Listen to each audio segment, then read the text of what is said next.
Dr. R.S. Luka, Assistant Professor Botany, Government Bilasa Girls PG Autonomous College, Bilaspur. Today I am presenting a lecture on salinity stress, including following sub-headlines. Synopsis. First, introduction and definition of salinity stress. Salinity areas. Second, classification of salty soil.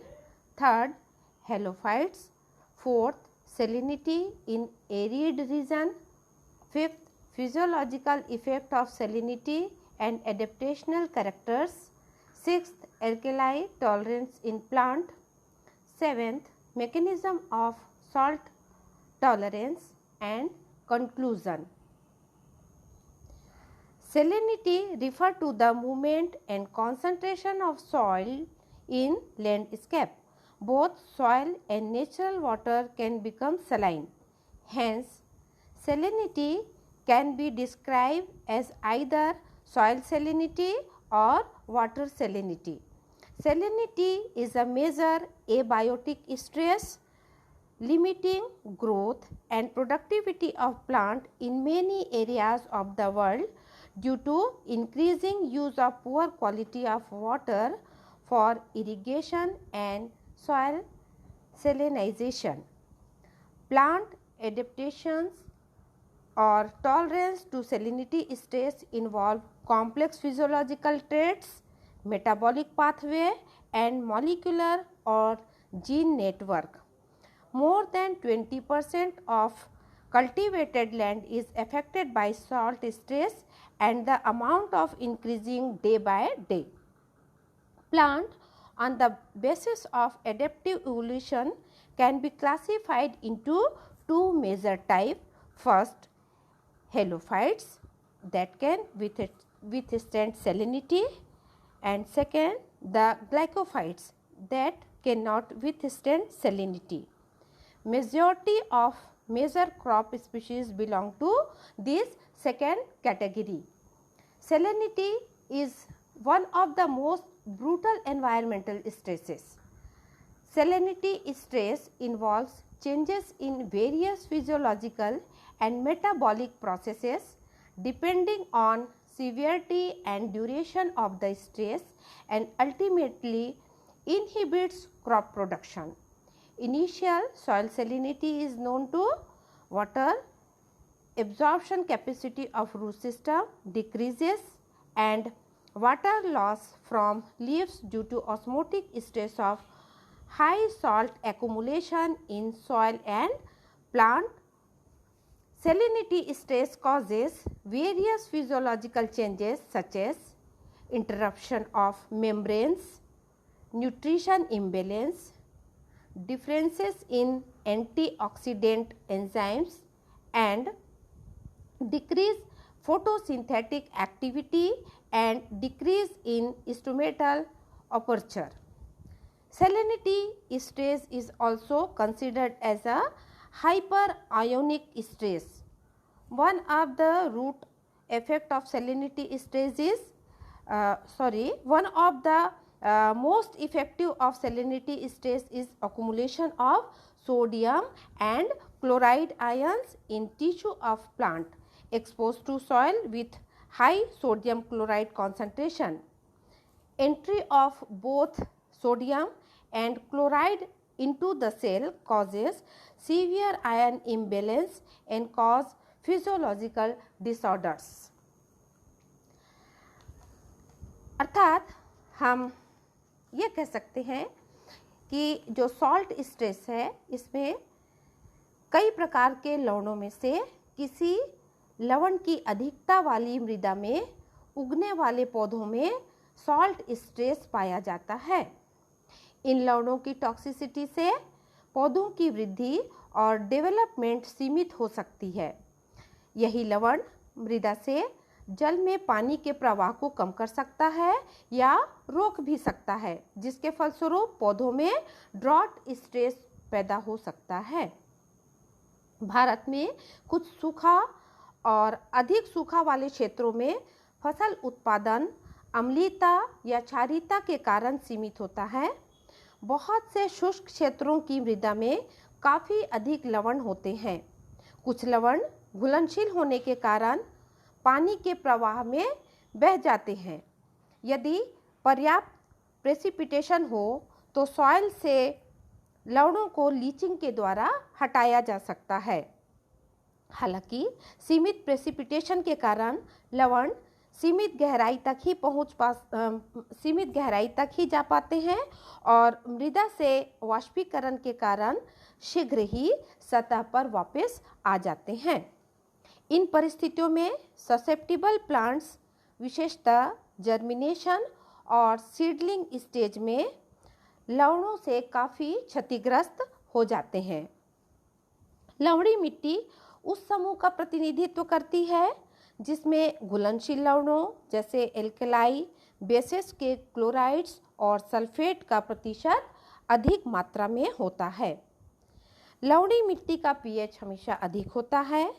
Bharat में लवणी मिट्टी अनेक राज्यों में पाई जाती है, लेकिन भारत में लवणता की समस्या 4 मुख्य क्षेत्रों में अधिक प्रबल है, जैसे राजस्थान और गुजरात के सूखा वाले क्षेत्र, पंजाब, हरियाणा और उत्तर प्रदेश के अर्ध सूखा क्षेत्र, सूखा तथा अर्ध सूखा वाले दक्षिणी राज्य, कोस्टल एलुवियल क्षेत्र।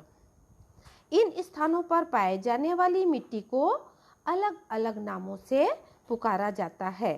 इसके लिए ऊसर नाम अधिक प्रचलित है।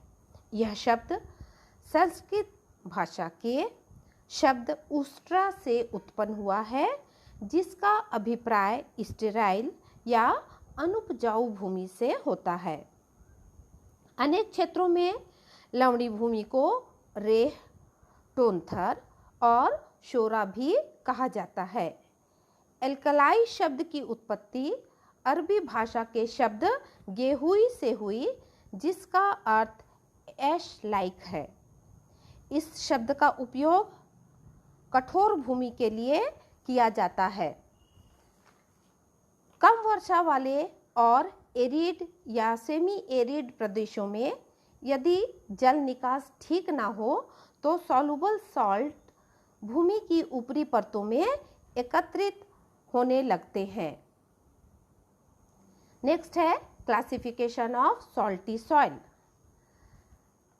इस श्रेणी में निम्न प्रकार की मिट्टियां सम्मिलित हैं: saline soil, non saline soil, alkaline soil और सलाइन एल्कलाइन सॉइल।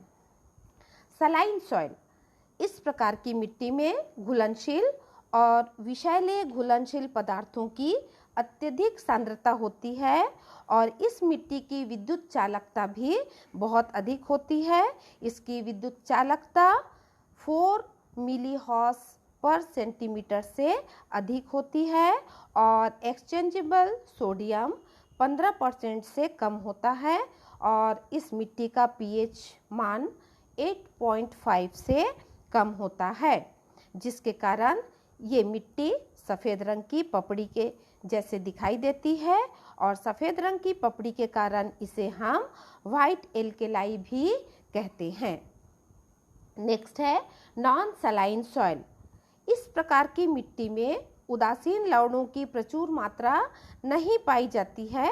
इस कारण इसकी विद्युत चालकता कम होती है। इसकी विषाक्तता या टॉक्सिसिटी उसमें पाए जाने वाले एक्सचेंजेबल सोडियम का प्रतिशत 15 से अधिक होता है और इसका पीएच मान भी 8.5 से अधिक होता है। इस कारण इस मिट्टी को हम ब्लैक एल्कलाई सॉइल भी कहते हैं। नेक्स्ट है अल्कलाइन सॉइल। जिस भूमि में विलेय लवणों का कॉन्सेंट्रेशन अधिक होता है उसे अल्कलाइन सॉइल कहते हैं।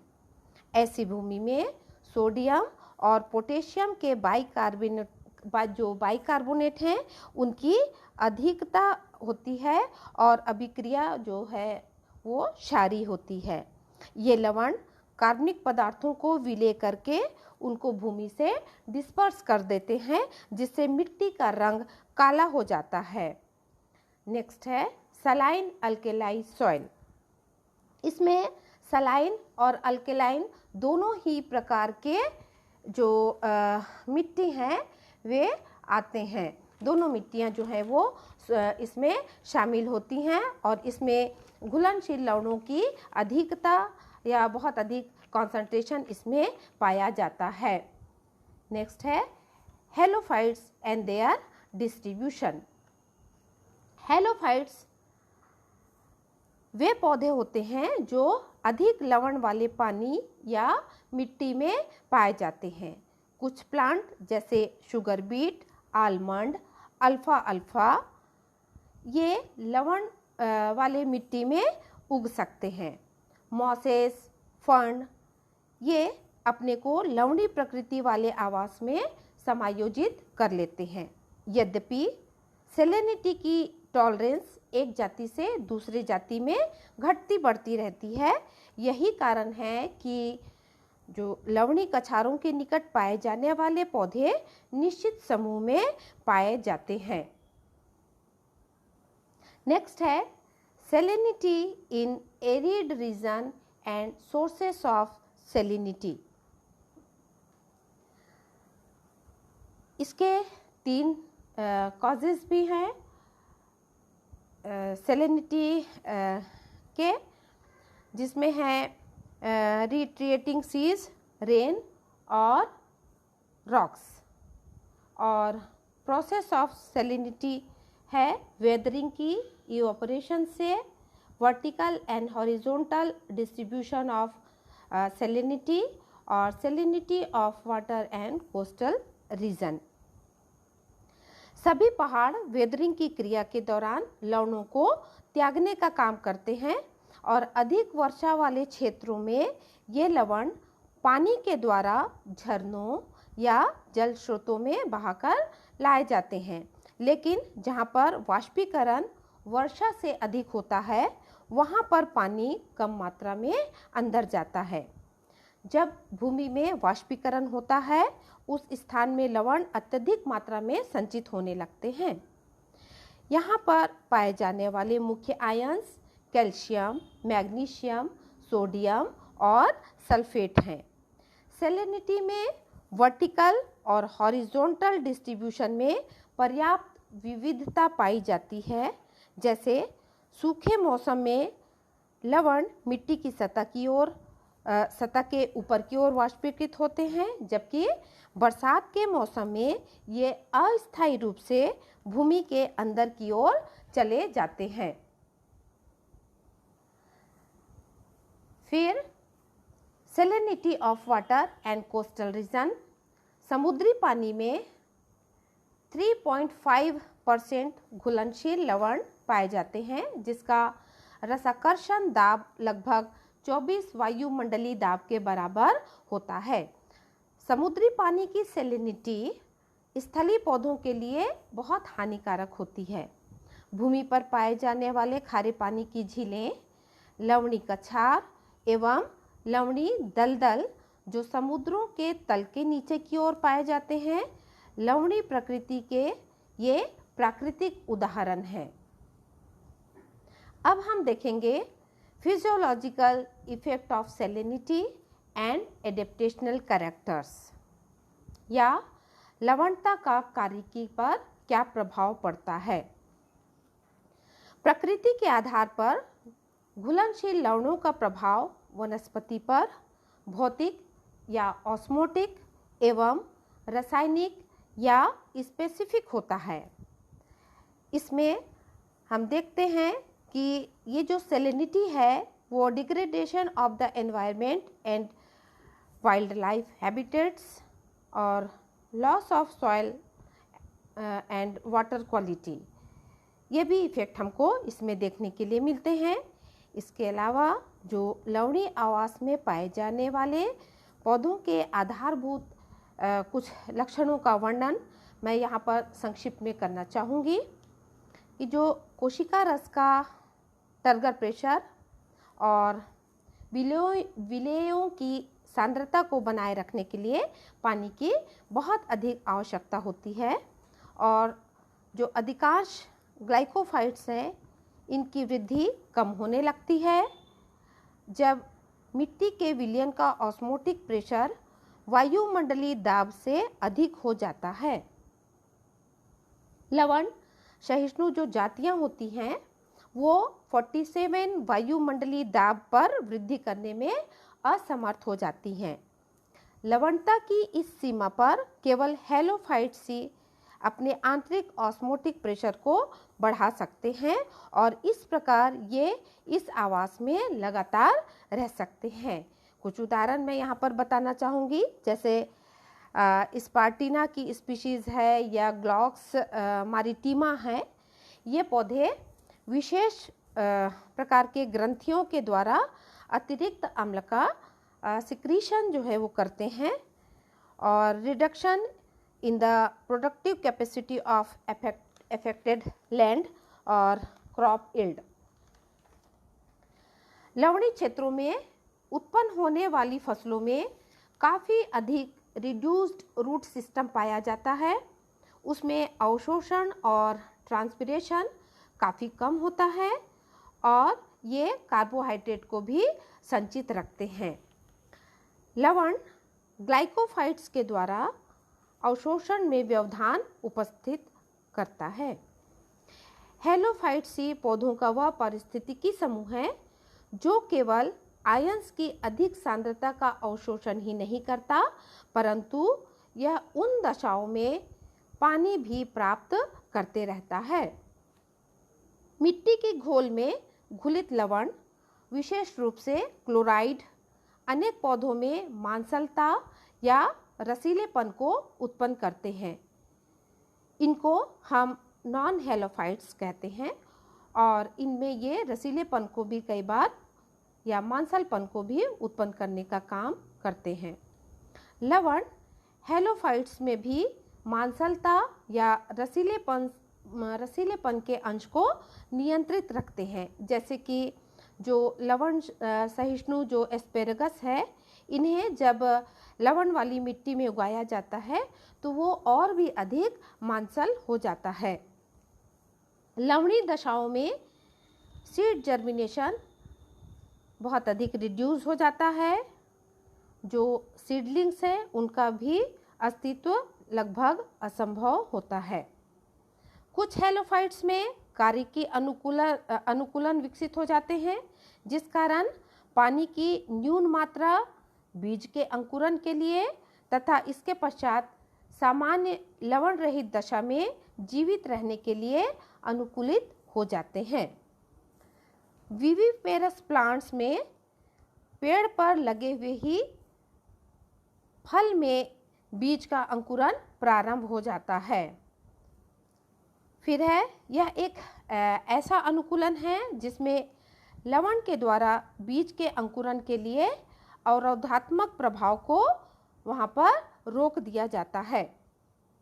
विभिन्न लवणों की बराबर समानता के कारण वृद्धि में समान रूप से कमी भी देखी गई है, जिससे यह पता चलता है कि लवणता का प्रभाव मुख्य रूप से ऑस्मोटिक होता है। फिर क्लोराइड अपेक्षाकृत अधिक हानिकारक होते हैं। प्रकृति में टॉलरेंस एवं आयंस की प्रचुरता में कुछ सहसंबंध पाया जाता है। सेलेनिटी प्लांट ग्रोथ के लिए जो जरूरी आयंस होते हैं उनके अपटेक को भी रोकने का काम करता है। सामान्यतः पौधे कैल्शियम सल्फेट के सांद्र विलयन को सहन कर सकते हैं, लेकिन कॉपर सल्फेट का डाइल्यूट सॉल्यूशन जो कि प्रकृति में आमतौर पर नहीं पाया जाता है, ये बहुत विषैला होता है। एक आयंस की उपस्थिति पौधों में अन्य आयंस की टॉलरेंस के अंश को प्रभावित करती है। सेलेनिटी सॉइल के स्ट्रक्चर को भी डिस्ट्रॉय कर देती है। प्लांट ठीक तरह से ग्रो नहीं करने पाते हैं, प्लांट स्टंटेड हो जाते हैं और सीड जर्मिनेशन भी बाधित हो जाता है। तो इतने सारे इफ़ेक्ट्स जो हैं वो सैलिनिटी के कारण हमें पौधों में दिखाई देते हैं। नेक्स्ट है alkali tolerance in plants. Alkali tolerance in plants के अंतर्गत हम 3 तरह के टॉलरेंस प्लांट्स के बारे में यहाँ पर थोड़ा सा देखेंगे, जिसमें high alkali tolerance plants, mediate alkali tolerance plants और लो एल्कलाई टॉलरेंस प्लांट्स आते हैं। फर्स्ट है high alkali tolerance plant. Barley, wheat, oat, sorghum, sugar beet, berseem grass, ये सारे क्षारीय भूमि में उगने वाली प्रमुख फसलें हैं। कॉटन और ग्रेप्स भी मिट्टी की क्षारीयता को सहन कर सकते हैं। खरीफ की फसलों में धनीचा, पैडी, शुगर केन, ओट, बरसीम, बार्ली, ये सब अधिक सहिष्णु पौधे हैं या फसलें हैं। मध्यवर्ती सहिष्णु पौधों में कैस्टर, कॉटन, पेनिसिटम, मेज, मस्टर्ड, व्हीट आदि सम्मिलित हैं।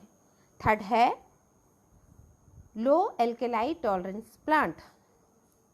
कम सहिष्णु फसलों में सिसेमम या तिल, मूंग, उड़द, अरहर, सनहैम, पीज, लीन सीड्स, ये सब रबी की फसलें हैं जो क्षार के प्रति कम सहिष्णु होती हैं। कुछ अन्य फसलें जैसे बबूल या अन्य जो हम पौधे कह सकते हैं, बबूल, ढाक, खैर, लसोरा, नीम, शीशम, बहरा आदि को लवणीय क्षारीय मिट्टी में अच्छी तरह से उगाया जा सकता है। फलदार वृक्षों में डेट पाम, ये लवणों के प्रति इनमें अधिक सहिष्णुता पाई जाती है, मतलब ये अधिक लवणी वाले क्षेत्रों में भी या भूमि पर भी अच्छे से ग्रो कर सकते हैं। उसी तरह से नाशपाती, एप्पल और बादाम, नींबू, ऑरेंज, ये सब अल्प लवण सहिष्णु पौधे होते हैं। नेक्स्ट है mechanism of soil tolerance. Mechanism of soil tolerance जो है ये 2 प्रकार के होते हैं और इसका जो मैकेनिज्म है वो 2 प्रकार से होता है। फर्स्ट है अवॉइडेंस और सेकंड है टॉलरेंस। अवॉइडेंस को हम देखेंगे। अवॉइडेंस जो है, avoidance is the process of keeping the salt ion away from the part of the plant where they are harmful. It includes salt exclusion, salt excretion, salt dilution and compartmentation of ions. और second है salt tolerance। तो अभी हम देखते हैं avoidance को। Avoidance में first है soil exclusion. The ability to exclude salts occurs through filtration at the surface of the root. Root membrane prevents salt from entering while allowing the water to pass through. The red mangrove is an example of a salt excluding species. Second है salt excretion.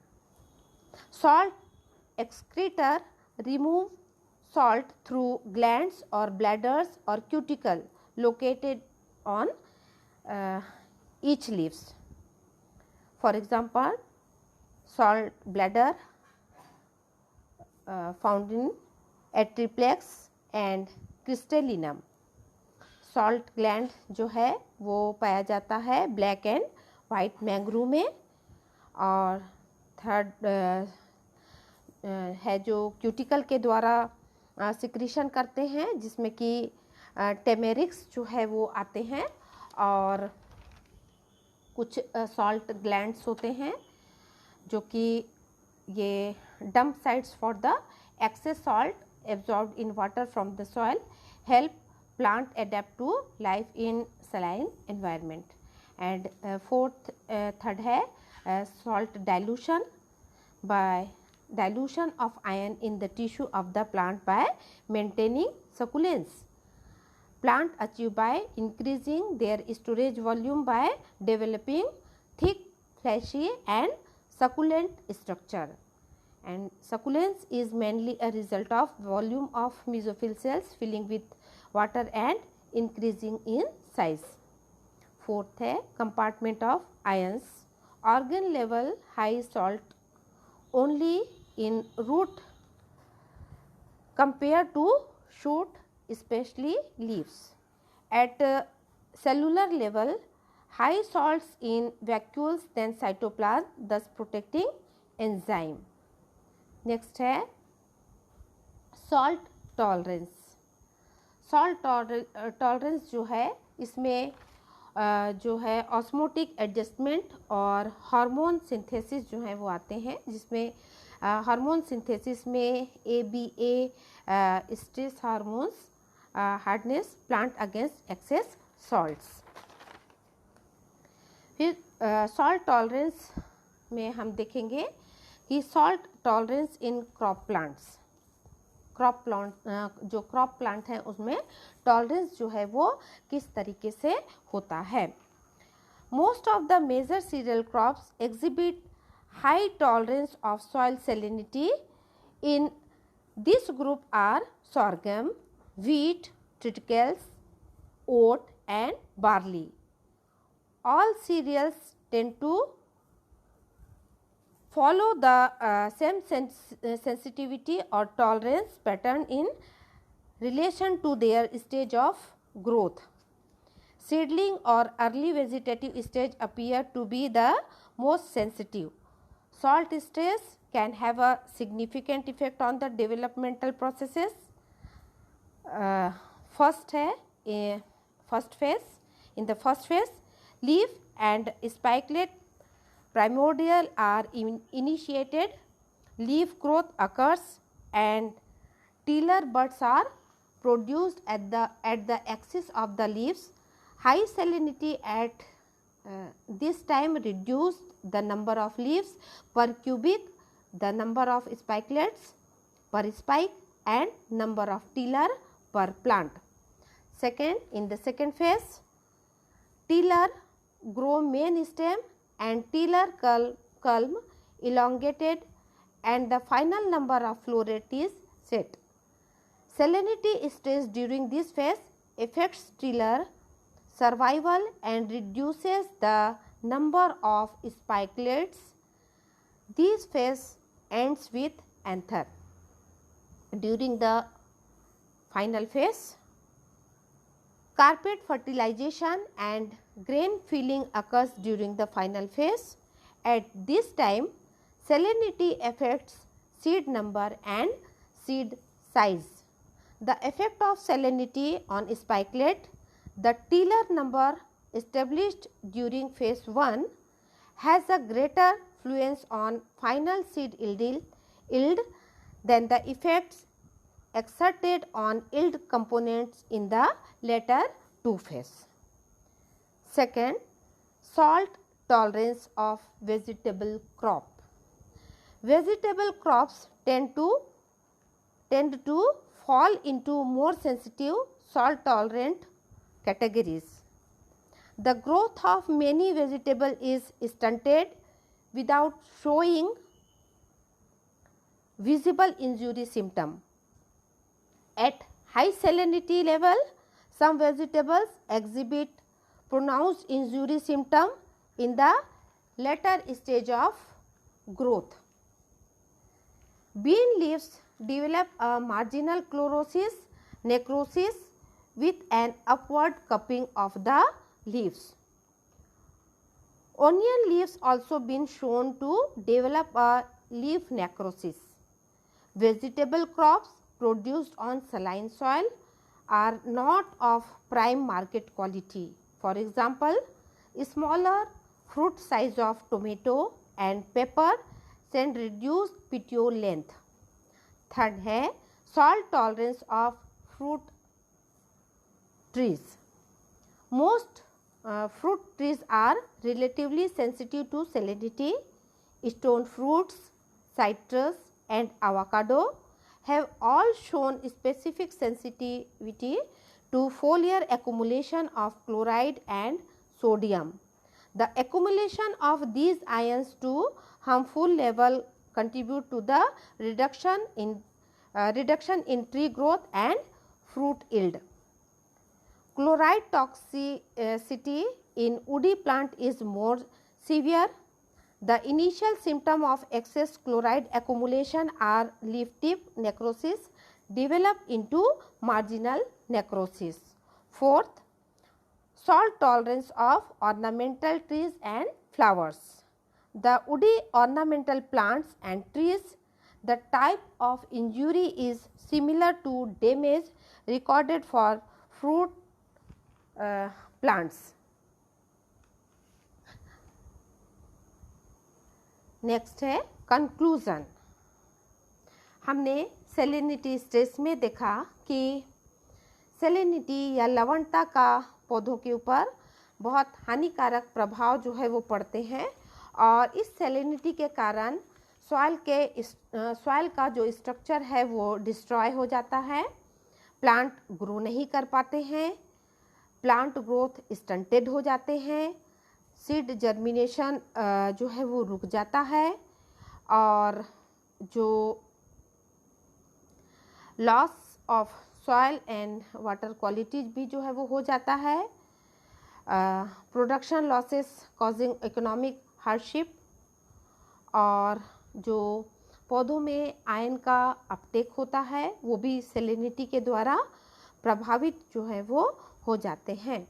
तो इन सारी समस्याओं को दूर करने के लिए हमको रिक्लेमिनेशन ऑफ सलाइन सॉइल का जो है या हम कह सकते हैं सलाइन सॉइल का सुधार जो है वो करने की आवश्यकता होती है, क्योंकि हमें पता है कि सलाइन सॉइल में क्लोराइड और सोडियम पोटेशियम के जो सल्फेट हैं वो बहुत अधिक मात्रा में पाए जाते हैं और सेलिनिटी भूमि में बहुत अधिक हो जाने के कारण प्लांट की जो मॉर्फोलॉजी है, फिजियोलॉजी है, उसमें बहुत सारे परिवर्तन हमको देखने के लिए मिलते हैं। तो इनके रिक्लेमिनेशन के उपाय या सुधार के उपाय करना बहुत ज़रूरी है, जिसमें हम पहला देख सकते हैं फ्लशिंग।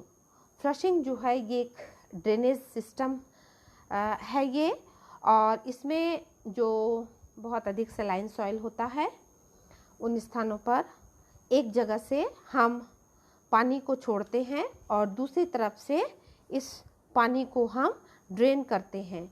बार बार इस क्रिया को हम दोहराते हैं या प्रक्रिया को रिपीट करते हैं, जिससे इस प्रक्रिया के बार बार करने से पानी जो है वो सॉल्ट को डिज़ोल्व कर लेता है और साफ पानी जो है वो फ्लैश होते रहता है, जिससे ज़मीन जो है वो बेहतर से बेहतर होती जाती है। दूसरा मेथड है केमिकल प्रोसेस।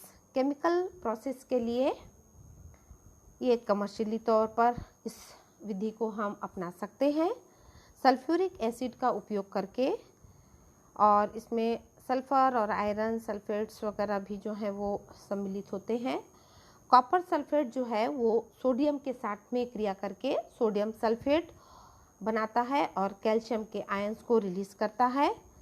जो सल्फ्यूरिक एसिड है वो कैल्शियम कार्बोनेट के साथ में मिल करके कैल्शियम सल्फेट जो है वो बनाता है और कार्बन डाइऑक्साइड रिलीज़ होती है। इस तरह से यहाँ पर बना हुआ सोडियम सल्फेट और जो कैल्शियम सल्फेट है वो पानी में इजीली डिज़ोल्व हो जाते हैं और पौधों के द्वारा आयनों का अपटेक जो है वो होता है। तीसरा होता है फ्रॉम मैन्योर।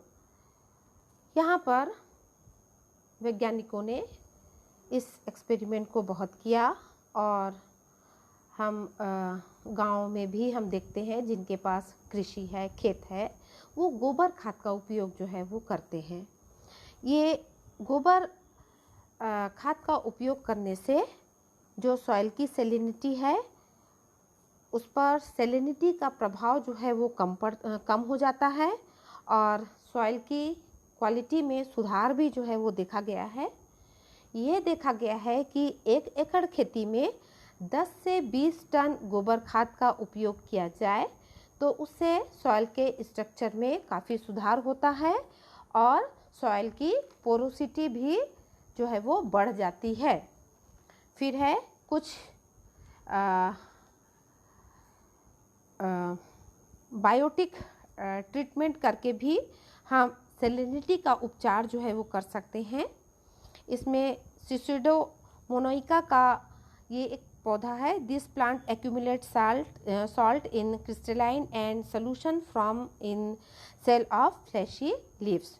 तो इस तरह से हम देख रहे हैं कि अलग अलग तरीके से हम जो है रिक्लेमिनेशन ऑफ सलाइन सॉइल का कर सकते हैं। और इसके अलावा और भी कुछ उपाय हैं जैसे कि इनफिल्ट्रेशन की। सिंचित अवस्था में लवण समस्या को ज़्यादातर लवण युक्त पानी दे करके और फिर कम पानी दे करके लवणों को पौधों की जड़ क्षेत्र से काफ़ी नीचे पहुंचा करके भी सुलझाया जा सकता है। चूँकि मृदा जल के साथ लवण आसानी से घुल करके प्रवाहित होते हैं, ऐसी कृषि विधि जो कि रिसने या उसको हम इंग्लिश में इनफिल्ट्रेशन कहते हैं, इसकी क्रिया को बनाए रखें और वाष्पन को कम करें। मृदा लवण के लिए या मृदा लवण के विपरीत प्रभावों को ये कम कर सकती है। नेक्स्ट है प्लांट एस्टेब्लिशमेंट के लिए कुछ ऐसे प्रैक्टिसेस की आवश्यकता है जो कि जर्मिनेशन और सीडलिंग स्टेज में मृदा लवणों की मात्रा को कम कर सके। हालांकि पूरी मृदा को ढकना तो संभव नहीं है, फिर भी strip mulches, plastic film, petroleum spray आदि का उपयोग करके हम कुछ हद तक सेलिनिटी स्टेज से सॉइल की को हम सेलिनिटी से बचा सकते हैं। ये सारी चीज़ें वाष्पन को रोक करके ज़्यादा पानी की मात्रा को भूमि में बनाए रखती हैं, साथ ही सेलिनिटी हजार्ड को कम करने में और पादप संस्थापन को बढ़ाने में ये सहायक हो सकते हैं। इस तरह से हमारा आज सेलिनिटी स्ट्रेस जो है समाप्त होता है। नेक्स्ट लेक्चर में हम टेम्परेचर स्ट्रेस देखेंगे। धन्यवाद।